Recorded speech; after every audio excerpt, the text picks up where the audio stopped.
Hello nail friends! Welcome to today's video. We're going to make some 3D flowers and use some spider gel and ombre. I don't know. We're going crazy here.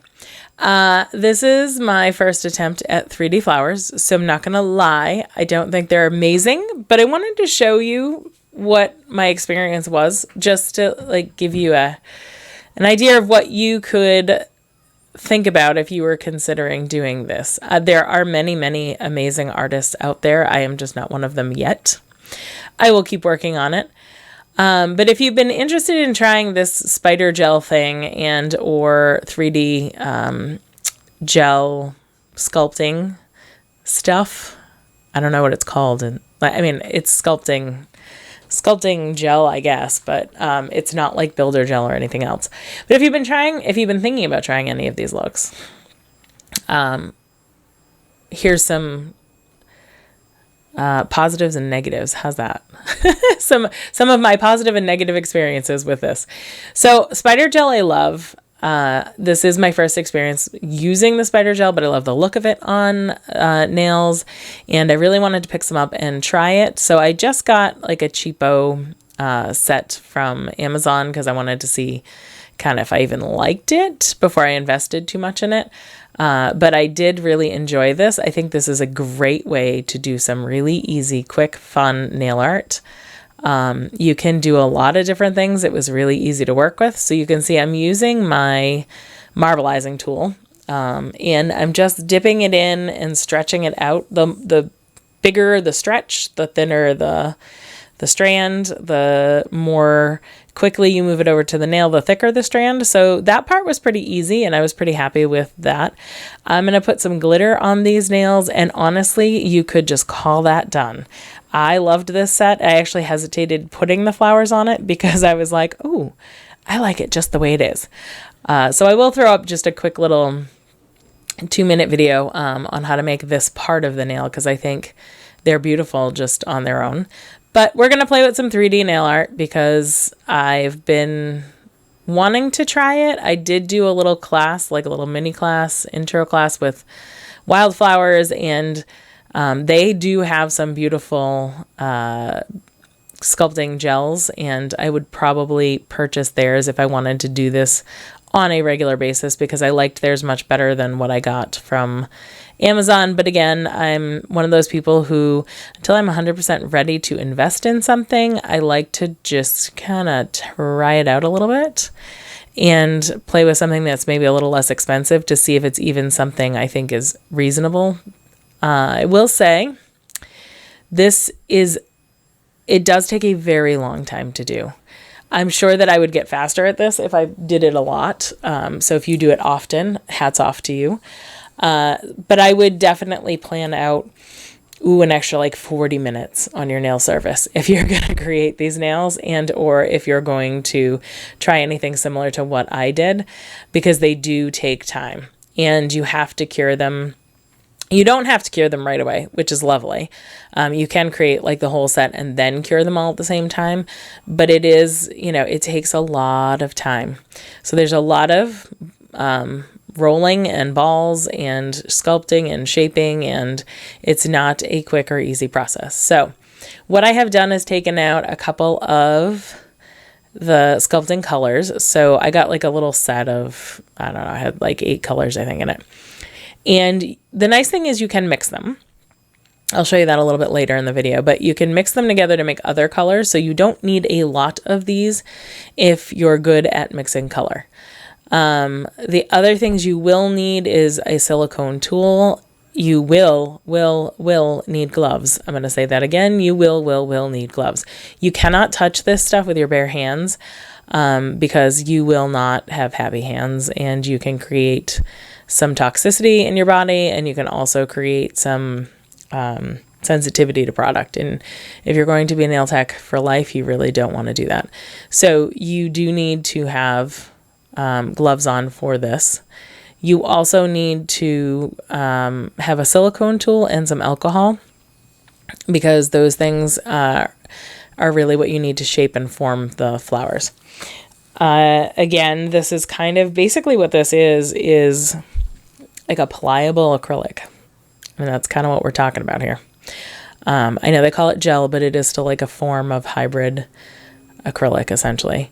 It's a polygel, I think. Technically, it's like in that family, I believe. But again, all of it is acrylic of some sort, right? So I always laugh when people say, oh no, I have dip on my hands. I'm like, no, it's still acrylic. And I have gel on my hands. Yeah, it's still an acrylic. That's what the base of all of those products are. It's a plastic acrylic, just like you have, you know, acrylic holders for pictures and things like that. It's just we're applying it to nails. So I digress. So what I did was I made that first flower. I have cut this video significantly. This took me about an hour to do. I'm not going to lie. I cut it down to about 15 minutes because I didn't want to bore you to death with all of the, you know, rolling and pulling and all of those things. So what I'm doing right now on this second nail, you won't see this one in the beginning shot or the end shot because I ended up hating it and filing it off and starting over again. So this one eventually gets replaced with some purple flowers. But it was an attempt. I probably should have left it alone. It really wasn't as bad as I thought, but in the moment I was like, ugh, I just hate this flower. I really hate it. So I filed it off. So what am I doing right now? I am going to show you how to build it though, because it was pretty. It was just my own, you know, it's a tropical flower. It was my own dislike of it. So I'm using 2 different color pinks and I'm creating some, I'll come back on screen in a second. I'm creating some petals. This one I started with 3 leaves. Excuse me, 3 leaves coming down. All right, come on. I'm sorry. I didn't think it was quite that long. I was off screen. There we go. And now I'm creating some little, so you're taking little small balls or teardrop shapes and placing them on. One of the things with this is you have to make sure that you have a little bit of, not acetone, try again, alcohol underneath. And then you place this gel on top of it. So the polish and then the dab of alcohol and then you put the gel on top. And what that does is it helps it adhere or stick to the nail so that it doesn't come off after you cure it. And once it's there forever. So the other thing you have to plan for is when your client comes back, you're going to have to plan on how you're getting that off.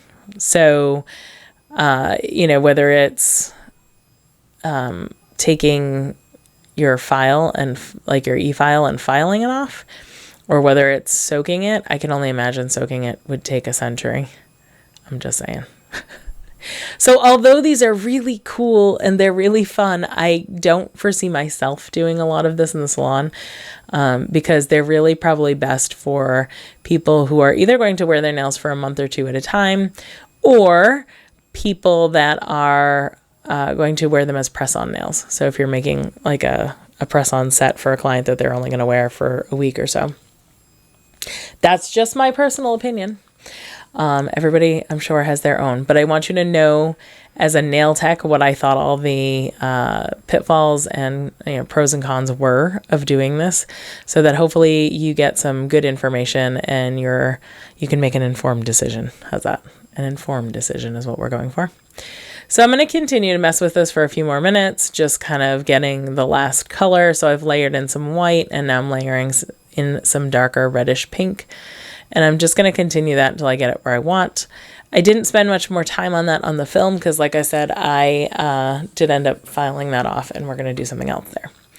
For this third attempt, I'm going to attempt to make 3D roses, which actually of the group of these, this was my favorite. And I did find a fairly easy way to do it. And that was by rolling it out like a snake. And then I'll show you how to put it on. I'm not going to show you every one of them because I put on, I think, 5 in total. But this is basically how I did every one. So you can either do this on your finger and then put it onto the nail, which I did some with some of the smaller ones, or you can do it directly on the nail itself. Once I did get these rolled on there, I would just take my tool and flatten them a little bit here and there to give them more of a rose shape. And then I made a little hole in the center of some of them because I put some, what did I put on there? rhinestones. The cool thing about the rhinestones is you can stick them in while this is still pliable and freeze it, and they just stick. So you don't need any additional glue unless you do it after you've already cured the product, and then you would need to glue it. So this was one of those moments where I was struggling a little bit to get it to wrap. So what I ended up doing is putting it down on my silicone mat and wrapping it there. The thing you have to be careful of is you have to make sure you have a silicone mat or something like that they won't stick to, that this won't stick to. Otherwise, you'll make the whole design and then you'll find that it's stuck on the table and you can't get it off without destroying it, which I did once or twice. Now, on the silicone mat, actually. So even on the silicone, they did stick a little bit. So yeah, so it was kind of a long process of me learning how to do this in any way that I thought was acceptable.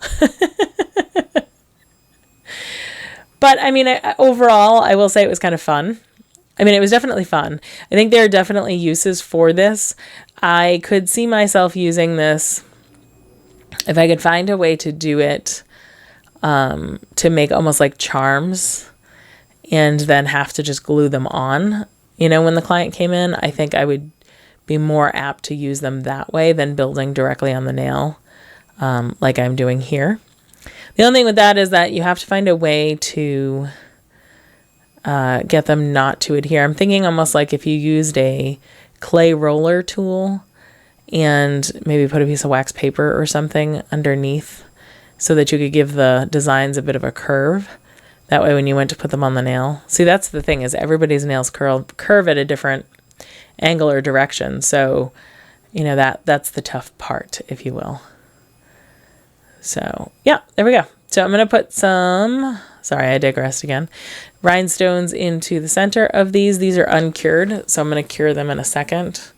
And the rhinestones will just stay in there. There's no need for extra glue.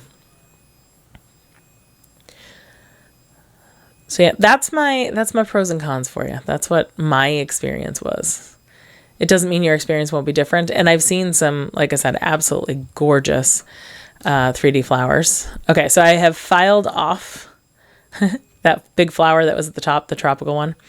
Now I'm mixing purple and green together to get kind of a dusty green. So that was that part. Remember I told you, I was like, you can mix these. And you can see I'm doing a lot of working between my fingers and rolling. It does eventually get stuck to the gloves as it builds up, which is kind of a pain. But again, you don't want to touch these.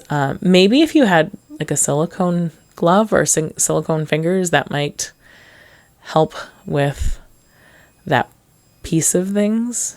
I just had on vinyl gloves. That's what I have on. I don't know how they would work with latex gloves. I'm assuming the same, but I am dipping periodically. I don't know. It's just off screen, so you can't quite see it, but my alcohol bottle is sitting right there and I'm dipping into that occasionally when I need to. And don't be afraid to use your small metal ball on your marbleizing tool to help like create little divots and things in the flower to create more texture and design. I am going to add some rhinestones to these as well.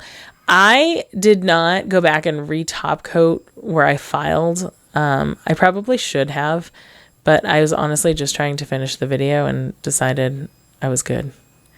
And we are going to leave those last two nails plain, so this is the last nail I'm going to show you for today, because like I said, it was taking a very long time for me to do this. And it was my first attempt at it. And I honestly got a little bored. I was like, okay, enough of that. So I mixed some pink into a purple, into that darker purple, and got another shade, and I'm going to add one more flower up in the corner there. These are just like little pansies or daisies or that kind of thing. I think you can paint on top of these too. So, I mean, you could certainly probably give them more texture and color if you use a little acrylic paint on top of them after. But that is it. There you go. And you do not have to top coat these. I am going to, because I wanted them to have kind of almost like a glossy, I don't know, like a glossy look. But you don't have to. There's no reason to top coat.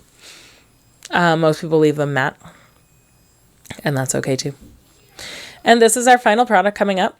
I hope you enjoyed this. I hope this helps you with the pros and cons and kind of deciding whether or not this is a look you want to get into.